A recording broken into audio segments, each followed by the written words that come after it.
Hey, it's Beth. Welcome. This is the November 2025 sheet load of cards from Call Me Crafty Owl. And this is a collaboration of her creative team members. We all are sharing our take on this month's sheet load. So please be sure to check out that playlist linked in the description box below so you can see tons of inspiration on how to use this sheet load this month. So this month's sheet load is a collaboration with Sassy's LLC. And she puts together kind of monthly, what she calls emergency card kits. It's a printable kit and it usually contains some paper and some sentiments. And this month she is focusing on thankfulness and gratitude. So one fun thing is that she created some sentiments specifically for the sheet load. So they are circle sentiments that work really well in this element right here.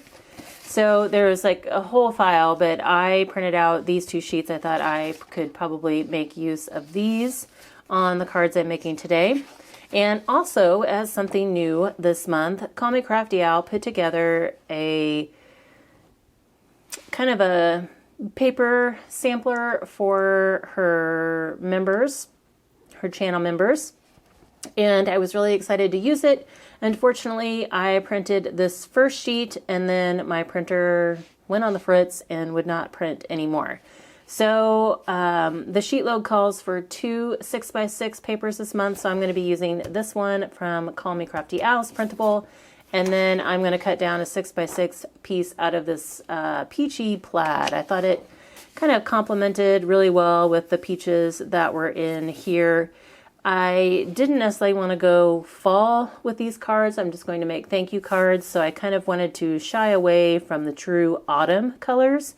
But the one nice thing about her sampler pack is that she has a bunch of different kind of color-toned florals and coordinating patterns. So it doesn't have to be fall, but they're really gorgeous fall patterns too. So check out the description box below for Call Me Crafty Owl's video as well, where she tells you how you can get this month's sheet load, as well as how you can sign up to be a channel member and support her in her efforts at creating the sheet load every month and get amazing perks.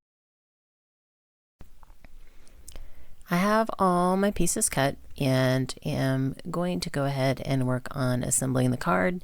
You do want to put these strips on your topmost cardstock, I guess, before you adhere it to the next layer, so that way you can get it trimmed up.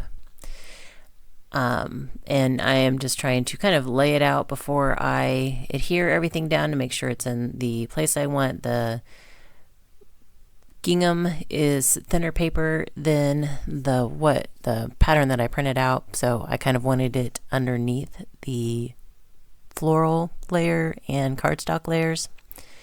And then once I get this first one done, I'm going to kind of use it as a guide to figure out where the strips go on the other 3 card panels and get those assembled. If you are new to Sheet Load of Cards, every month, Alicia from Call Me Crafty Owl puts together a PDF printable that gives you a card sketch, supply list, and cutting guide, all the information you need to make a set of cards. This month it does make 4, and it's a 6x6 edition. The sheet load sketches are just a great way to make a quick batch of cards and have some stress-free card making fun. I really did enjoy this sheet load. It seems so simple, you know, with the strips, but they just went together so quickly, and I love the contrasting patterns, you know, like with the plaid and the floral and the colors. So I really did have fun with this one. And I pretty much stayed true to the sketch. I think the only way that I varied from the sketch was that I added an additional layer. So I have this white piece that the strips are going on. I'm going to layer it on a kind of like a mauve-y pink cardstock layer, and then I had, since I was using a 6x6 sheet of that peach gingham, I decided to go ahead and bring that in for an additional layer, so that is going to go underneath the kind of mauve cardstock layer, and it just kind of adds a little bit, a little extra burst of pattern and kind of unexpected texture. So, and it helped me use up some of that pattern paper. So that is kind of the only variation I made. And I did, you will see in some of the layering pieces there, I used some of that mauve cardstock to punch out some or die cut out some scallop circles to go behind my sentiment. And I also went ahead and die cut some flowers out of the center of those scallop circles.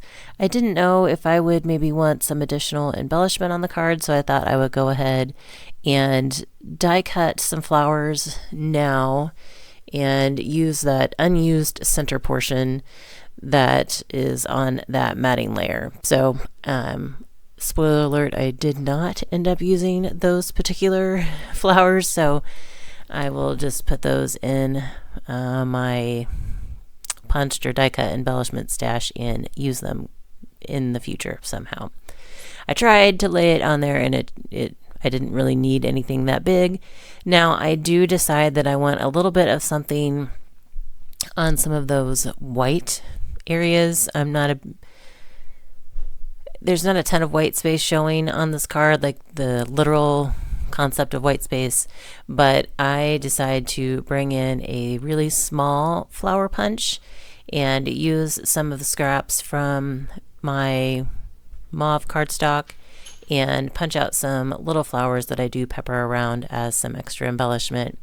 And then I do add some of my scrap strips to the insides of all 4 cards. So I'm finishing off the sentiments here, and then we'll show you, that I glue these to the front of all the card fronts, and then I show you one card where I'm adding the strip to the inside, and then we'll punch out the flowers from the cardstock and pepper those around. I don't think I show you the decorating of all 4 card fronts with the flowers, but you'll get the idea. And then I decided to add just a little extra touch to the center of my little flower punches, and I'm going to bring in some pops of color in white just to add a little bit of dimension to the center of the flowers that I punched out. And now my cards are done. So there were 2-inch strips that were left over from the cutting guide of the pattern paper, and I always like to make my projects no scrap projects if I can, so I don't have to put any scraps back into my stash. So I'm just taking these 2 strips. I think I trimmed them down to 2 by 4 3/8, and then put adhesive on the back of each, and then kind of tried to lay them down together to make sure I got them lined up with equal spacing on each side. So you're getting a little quick bonus card action here, using some of my scraps to go behind another one of Sassy LLC's sentiments. And then I do finally use one of those flowers that I die cut out of my scallop circle matting piece. I'm going to use a scrap of the floral on the bottom right, and then one of my flowers. We'll add another scrap to the inside of the card, and then my bonus card will be done as well. Here are the 4 cards I made using the November 2025 sheet load and my 1 bonus cards with scraps. I used the 1 sheet of the printable from Call Me Crafty Owl's fall sampler for her members, as well as Sassy LLC's sentiments, and I love how the cards turned out. I think they're very pretty, very kind of cottagecore-ish, I guess, with the florals and the soft colors, but I had fun with these. Again, be sure to check out the links below for the creative team's playlist and Alicia's video where you can find out more about this month's sheet load. As always, thank you so much for your time and hope you all have a very crafty day.